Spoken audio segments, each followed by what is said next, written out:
I have no idea how to start this. Hi, my name is Jess and I want to welcome you to the channel. I finally bought my dream Jeep. And I have no idea what I'm doing.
So, what I mean when I say I have no idea what I'm doing, I really mean that this project will far exceed my current abilities.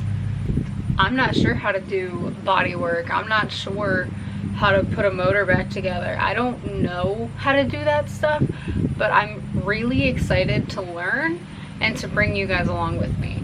Because if I'm trying to build one of these, maybe somebody else is too, and this is their first huge project just like me. So right now the goal is to have this thing running by, I want to say November. Yeah, November is a good goal, I think. Obviously the main thing we have to do is get the Holly Sniper EFI and intake and all that stuff put on, and then rewire it with the, I want to look at this in my driveway and say, I built that. I've touched every single aspect of this Jeep. I have designed it to how I want it. My custom bumpers, my custom wood grain trim. This video isn't going to be too long because I want to get this up. I want to hold myself accountable, and I'm ready to start. So thank you for clicking on this video. If you'd like to come along for the ride, then please subscribe. I'd love to have you. If you want to give me advice on what I should or shouldn't do, I am open to suggestions. I have had my coworkers tell me that I should just burn it. We'll see. I do have a fire pit.